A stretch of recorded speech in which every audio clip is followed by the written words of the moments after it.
목사님의 사연입니다. 그 목사님 여동생은 어릴 때부터 신앙생활을 했다고 합니다. 오빠는 목사님이고 여동생이니까 어릴 때부터 열심으로 신앙생활을 했어요. 아주 성실하게 신앙생활을 했기 때문에 학생회장도 하고 청년회장도 하고 여러 가지 일을 맡아서 열심히 교회를 섬겼습니다. 결혼도 믿는 남편과 해서 3명의 자녀와 또 함께 한 교회 집사로서 교회를 섬기면서 모든 가족이 신앙생활을 열심히 했습니다. 그러다가 다니던 직장을 그만두고 다른 교회 직원으로 근무하게 되었어요. 큰 교회는 교회 직원이 있어요. 근데 이제 교회의 직원을 맡다는 것은 그만큼 내가 하나님의 교회에 헌신하겠다 하는 마음으로 왔을 겁니다. 교회의 직원이기 때문에 다른 때보다도 새벽 기도는 물론이고 모든 공예배에 열심으로 참석을 했어요. 그러면은 신앙이 더 좋아져야 되는데 이 여동생이 그만 신천지에 빠지게 되었습니다. 근무하던 교회를 그만두고 신천지에서 가르치는 모든 성경 공부의 과정을 마쳤습니다. 그러더니 자기 오빠인 목사를 전도하고 또 권사인 어머니를 신천지로 이제 개종시키려고 합니다. 물론 그 목사님이 신천지가 어떤 곳인지를 알려주었겠죠, 그죠? 뭐가 잘못됐다, 뭐가 문제가 있다라고 이야기했지만 그 여동생은 요지부동이었어요. 오히려 분쟁으로, 논쟁으로 사이가 멀어져가고 이후로 신앙에 대해서 일절 언급하지 않고 조심스럽게 지냈다고 합니다. 그러다 결국 이 목사님의 남동생과 여동생이 크게 한번 싸우더니 지금은 연락도 하지 않고 아예 전화번호도 바꾸고 멀리 이사까지 가서 명절은 물론이고 어머니 생신에도 오지 않는 그런 사이가 되어버렸다고 합니다. 신천지에 빠진 사람이 부모를 등지고 가족과 연을 끊어버리는 등의 사회 문제가 방송에서만 듣던 남의 일인 줄 알았는데 그 목사님이 직접 경험하고 나니까 믿기지 않는다. 지금도 여전히 신천지는 열심히 활동하고 있죠. 우리가 이것을 어떻게 해석해야 할까요? 어릴 때부터 열심으로 전통적인 기존 교회에서 신앙생활을 하다가 더 믿음이 깊어지고 열심히 예배를 드리는 사람이 어느 날 갑자기 신천지에 빠져버리는 상황. 사실 신천지는요, 기존 교회 사람들을 전도 대상자로 삼습니다. 심지어는 교회 안에 들어가서 그 교회 전체를 신천지로 데리고 가는 그런 경우도 있었죠. 그런데 이런 현상은 사실은 이미 하나님께서 오래전부터 성경에 기록될 때부터 우리에게 하시던 말씀이었어요. 그래서 히브리서 6장 4절에서 6절에 이렇게 말씀하고 있습니다. 공동 번역으로 제가 읽어드릴게요. 한번 빛을 받아서 하늘의 선물이 주는 기쁨을 맛보고 성령을 나누어 받은 사람들이 또 하나님의 선한 말씀과 앞으로 올 세상의 권세의 맛을 보는 사람들이 이제 배반하고 떨어져 나간다면 다시 회개하고 새 사람이 될 가망이 없습니다. 하나님의 말씀을 깨닫고 성령의 청을 한 사람도 이렇게 잘못된 길로 갈 수가 있다는 말씀이죠. 그죠? 그리고 이런 사람은 다시 새 사람이 될 가망이 없다고 이야기해요. 우리 사람의 머리로는 이해할 수 없지만 하나님은 성경을 통해서 이미 이런 일이 있을 것이라고 말씀해 주셨습니다. 오늘 본문에서 1절도 사도 바울이 똑같은 말을 하고 있어요. 그러나 성령님은 훗날 어떤 사람들이 믿음을 버리고 속이는 영들과 귀신들의 가르침을 따를 것이라고 분명하게 말씀하십니다. 어떤 사람들이 믿음을 버리고 믿음이 있던 사람들인데도 불구하고 그 믿음을 버리고 속이는 영들과 귀신들의 가르침을 따를 것이다. 그러니까 속이는 영, 미혹하는 영이 있고 귀신들이 있다는 거예요. 지금도 여전히 이 세상 속에서 미혹하는 영과 귀신들이 역사를 하고 있습니다. 제가 상담을 강의하는데 일반 상담원에서는 이것을 인정하지 않죠. 귀신 들리는 것을 인정하지 않죠. 그죠? 귀신 들렸다라고 하지 않고 정신병에 걸렸다, 미쳤다 이렇게 표현하지 않습니까? 근데 사실은 정신병과 귀신 들리는 차이가 있어요. 근데 세상의 학문에서는 그것을 이해할 수가 없어요. 오직 영적인 영역에서만 이해할 수가 있습니다. 속인 영들과 귀신들이 있음을 분명히 하나님 우리에게 가르쳐주고 있어요. 지지난주에 경건의 비밀에 대해서 제가 말씀을 드렸는데요. 이 경건의 비밀은 사실 예수님에 대한 말씀, 좀 제가 너무 어렵게 설명을 해서 다시 한번 그 부분을 자세하게 설명해야 되지 않겠나 이런 생각이 드는데요. 본 말씀에서는 정반대되는 말씀, 예수님과 정반대되는 말씀으로 미혹하는 영과 귀신들의 가르침을 따르는 자들이 나타날 것이라고 말씀하고 있습니다. 미혹의 영들은 성도들로 하여금 진리를 이해하지 못하도록 생각과 마음을 어둡게 합니다. 미혹의 영이 있어요. 지금도 여전히. 그래서 성도들로 하여금 진리를 이해하지 못하도록 생각과 마음을 어둡게 한다는 것이죠. 진리를 깨달은 사람이 할지라도 할 수는 있으면 그 진리가 가짜인 것처럼 보이도록 해서 진리를 거부하고 떠나도록 마음을 조종하기도 합니다.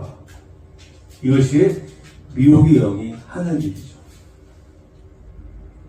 이렇게 미혹의 영에 또 희생된 사람들이 있다는 것이고요. 미혹하는 영이 무서운 것은 이들로 하여금 교회를 떠나게 하는 것도 문제지만은 교회를 떠나지 않고 우리 교회 안에 머물러 있으면서 하나님의 말씀을 왜곡해서 성도들은 물론 교회를 어지럽게 하는 그런 사람들이 더 심각하죠. 교회 안에 이런 사람들이 있어요. 떠나면 좀 나아요. 떠나면 좀 나은데 떠나지 않고 교회 계속해서 이 미혹의 영에 사로잡혀가지고 목사님의 설교에 대해서 비판하고 자기의 말이 맞는 것처럼 이렇게 막 강하게 주장하는 사람들이 교회 안에 있다는 것이에요. 큰 교회일수록 더 그렇습니다. 이단이라는 뜻으로 말했죠. 이단. 시작은 같으나 끝이 다르다. 발을 잇자, 끝단자. 이단의 특징이 뭔가 하면요. 이단이라는 것은 불교에서 우리 기독교로 온 게 이단은 아니에요. 그죠? 이단은 기독교 안에서 발생하는 것이 이단이죠. 기독교 이단. 그럼 불교를 이단이라고 하지 않잖아요. 다른 종교라고 하죠. 그죠? 이단은 기독교 안에서 생겨요. 그래서 이단의 특징이 뭔가 하면은 비스무리해요. 하나님의 말, 우리가 알고 있는 하나님의 말씀과 비스무리한데 틀린 거죠. 그래서 처음은 같이 모두 이단들이 처음은 같이 시작합니다. 이단의 특징이 뭔가 하면은 처음엔 예수님을 믿고 막 뜨겁게 신앙을 하다가 너무 뜨거워서 잘못된 길로 가는 경우가 대부분 이단의 특징이에요. 뜨거워도 제대로 뜨거워야 되는데 잘못 뜨거워지면은 이단이 되는 거죠. 그것이 우리 기독교 이단의 대부분이 다 그렇습니다. 제가 시간이 없어서 설명을 다 드리지 못하는데 이단의 특징이기도 해요. 그래서 너무 어떤 열정적인 믿음을 가진 사람들이 잘못된 길로 가는 경우가 많아요. 그래서 이 강단에서 선포되어지는 말씀이 정말 하나님의 말씀, 진리의 말씀이 선포되어져야 되는데 이상한 방향으로 은사 중심이나 신유, 성령 한쪽에 치우쳐서 그걸 너무 강하게 강조하면은 그것이 마치 다인 것처럼 착각해서 그 길로 가는 것이죠. 우리 노회 안에도 친한 목사님 계셨어요. 제가 부천에서 개척했을 적에 우리 교회 가까운 교회였는데 그 교회가 짧은 시간에 엄청나게 도움이 됐습니다. 근데 그 교회 특징이 뭔가 하면은 귀신 들린 사람이 고침받고 병자들이 고침받고 그런 이적들이 있잖아요. 방언을 하고 성령의 은사와 역사가 막 그냥 그 교회에서 일어나는 거예요. 그래서 거기는 찬양할 때에도 그냥 찬양하잖아요. 춤을 추면서 찬양하고 어떤 사람은 막 누워서 찬양하고 어떤 사람은 웃기도 하고 그런 현상들이 성령의 역사라고 하는 거예요. 신기하잖아요. 사람들이 막 몰려오는 거죠. 저도 가봤는데 정말 그렇더라고요. 앞에서 찬양 인도하는 자매들이랑 6명이 찬양 인도하는데 마침 죄송합니다. 귀신에 홀린 듯한 그런 있잖아요. 인도하고 있고. 어떤 사람은 막 누워서 막 찬양하고 막 어떤 사람은 막 웃고 결국은 우리 교단을 탈퇴했어요. 제가 그 목사님 만나서 이렇게 이야기했어요. 목사님이 교회에 성장하는 것은 저 눈으로 보니까 알겠는데 목사님이 가르치는 것은 내가 볼 때 좀 잘못된 것 같다. 저보다 연습을 좀 많으시거든요. 후배 얘기는 하지만 정말 제가 볼 때는 문제가 있어요. 근데 그 목사님은 교회가 부흥되니까는. 근데 교회가 부흥된다고 해서 항상 옳은 거는 아니죠. 그 목사님과 사모님에게 세미나를 받는 목사와 사모들이 매주마다 200~300명이 몰려와요. 그래서 그 교회가 이제 우리 교회를 탈퇴해서 자기 독립교회를 만들었거든요. 또 어떤 사람, 우리 노예 안에 있는 사람들이 그 세미나를 들은 사람들이, 목사님들이 있어요. 그 우리 노예에서, 그 세미나 들은 사람들은 세미나 못 가게 해야 된다. 제가 노예 석이니까 석이 목사님이 한번 확인해서 어떤 사람들이 그 세미나 가는지 한번 알아봐라. 그래서 알아봤어요. 알아봤더니 8명 있는데, 전화를 딱 드렸습니다. 그랬더니 딱 대부분의 목사님들은 이제는 안 나갑니다. 이렇게 말씀하시는데, 한 분은 그러시는 거예요. 아니, 목사님, 내가 세미나 가서 교회가 부흥이 되고, 제 설교를 듣는 성도들이 반이 달라졌으면 되지. 교회가 교회에게 좋은 일이지, 그게 나쁜 일입니까? 보시죠. 이제 어이가 없어요. 목사님 됐으면은, 교회가 부흥되고 자기의 설교를 듣는 성도들이 좋아하는 건 중요한 것이 아니고 그 말씀이 정말 진리의 말씀인가 아닌가가 중요한 거거든요. 교회만 부흥되면 다 정답입니까? 더 옳은 것입니까? 아니거든요. 그렇다면 신천지 막 엄청 어마무시하잖아요. 이단들이 엄청나게 많이 모입니다. 저도 열심히 해요. 그러니까 교회가 옳은 게 아니잖아요. 그것을 분별할 수 있는 영적인 지혜와 판단. 가장 중요한 목회자가 중요하죠. 성도들도 중요합니다. 하나님 말씀 읽을 적에 바른 영적인 지식과 통찰력을 달라고 기도해야 됩니다. 그 이단들의 특징 중 가장 큰 특징이 뭐냐면은 말세가 하는 거죠. 종말론을 많이 이야기합니다. 근데 그 종말론에 대해서는 여러분 철학될 이유가 없어요. 자기가 마치 예전에 다윗 선교라든지 종말론자들이 언제 종말이 올 것이다 막 주장하는 사람들. 성경은 뭐라고 이야기하고 있느냐면요. 마태복음 24장 4절로 13절인데요. 제가 읽어드릴게요. 예수께서 대답하여 이르시되 너희가 사람의 미혹을 받지 않도록 주의하라. 많은 사람이 내 이름으로 와서 이르되 나는 그리스도로 하여 많은 사람을 미혹하리라. 많은 사람들이 자기가 그리스도라고 하면서 미혹한다는 것이죠. 지금 종말론자들이 다 그렇게 이야기하고 있잖아요. 난리와 난리 소문을 듣겠으나 너희는 삼가 두려워하지 말라. 이런 일이 있어야 하되 아직 끝은 아니니라. 지금 중동 전쟁 여러 가지 우크라이나 그죠? 그거 가지고 이게 말세야. 이미 말세는 예수님이 오실 때부터 말세예요. 민족이 민족을, 나라가 나라를 대적하여 일어나겠고 곳곳에 기근과 지진이 있으니 이 모든 것은 재난의 시작이니라. 그때 사람들이 너희를 환난에 넘겨주겠으며 너희를 죽이리니 너희가 내 이름 때문에 모든 민족에게 미움을 받으리라. 그때 많은 사람이 실족하게 되어 서로 잡아주고 서로 미워하겠으며 거짓 선지자가 많이 일어나 많은 사람을 미혹하겠으며 불법이 성함으로 많은 사람의 사랑이 식어지리라. 그러나 끝까지 견디는 자는 구원을 얻으리라. 이러한 역사적인 현상들이 지금만 있었던 것은 아니에요. 옛날에 1차 세계대전, 2차 세계대전, 3차 세계대전, 그 이전에 더욱더 참혹한 일들이 더 많이 일어났어요. 그런 것을 보면서 이제 말세다, 그 예수님이 오실 것이다, 이렇게 현혹하는 사람들이 있다는 것이죠. 예수님이 오시기 전에도 그랬고, 오실 때도 그랬고, 예수님이 부활의 직후에도 그랬고 세상은 여전히 이런 상황 속에 있어요.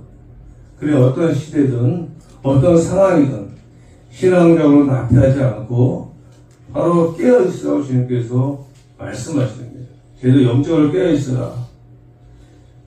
예수님은 바로 이 부분을 이단들이 공격하는 것을 이미 알고 계신 것이죠. 그래서 사도 바울도 디모데후서 2장 3절에서 여러분은 아무에게도 어떤 방식으로도 속아 넘어가지 마십시오.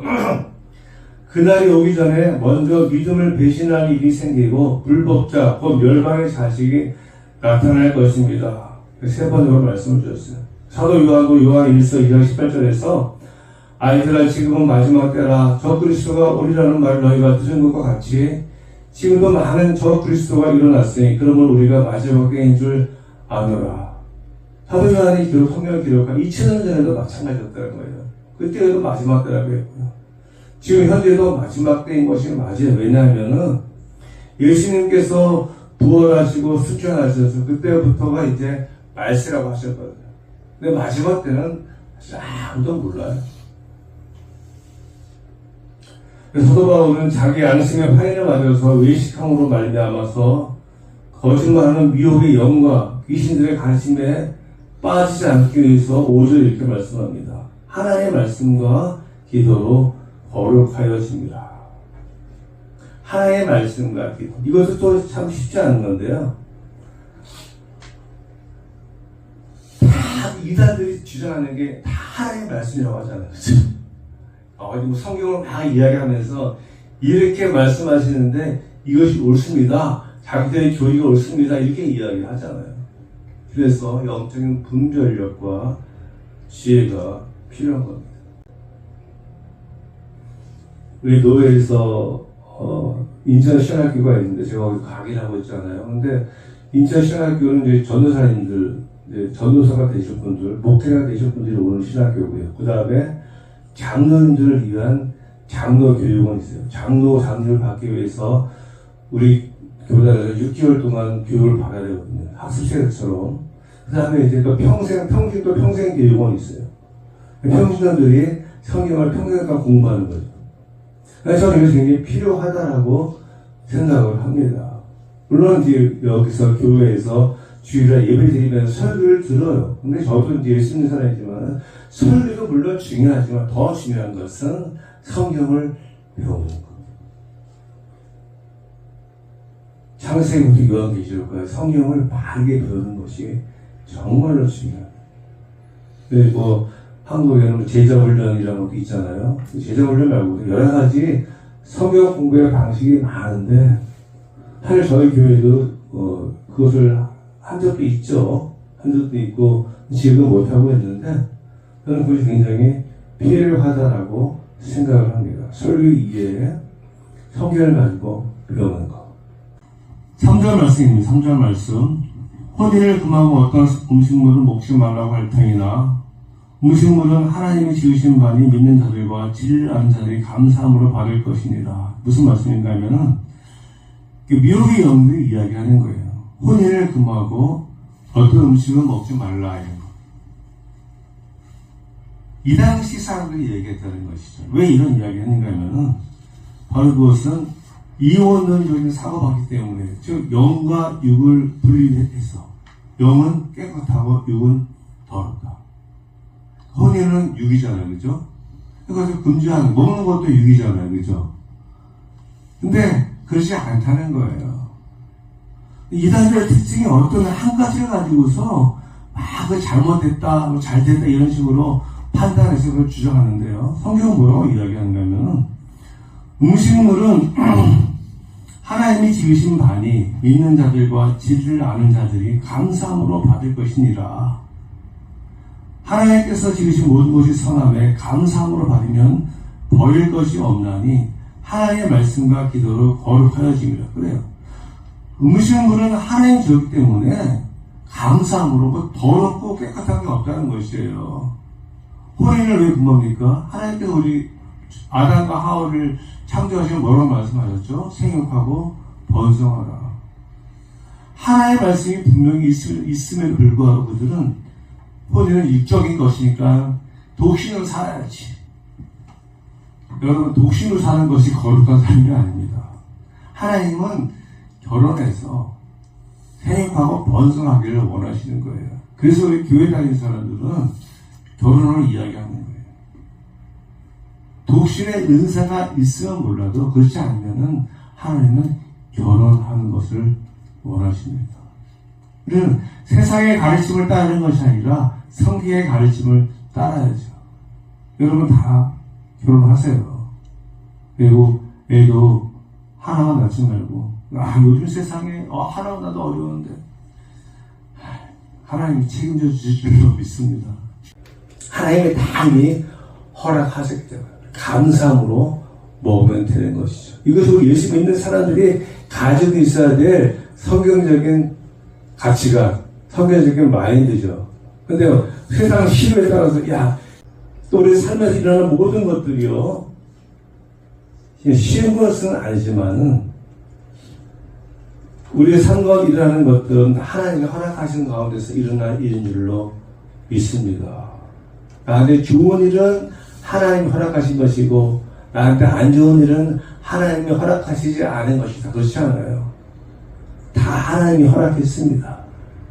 좋은 일도 감사하지만은 좋지 않은 것도, 이 좋지 않은 것을 통해서 나에게 말씀하시고자 하시는 하나님의 뜻이 있습니다. 그 안에 우리가 더 큰 깨달음을 얻는 것이죠. 그래서 우리가 날마다 감사할 수 있는 것, 항상 기뻐하라, 쉬지 말고 기도하라, 범사에 감사하라. 이는 그리스도 예수 안에서 너희를 향하신 하나님의 뜻입니다. 우리가 믿음이 성숙하면 이런 마음을 먹는 거예요. 나에게 좋지 않은 일이 있음에도 불구하고 감사할 수 있는 것은 이 고난을 통해서, 이 고통을 통해 이루실 하나님의 선한 뜻이 있음을 믿습니다.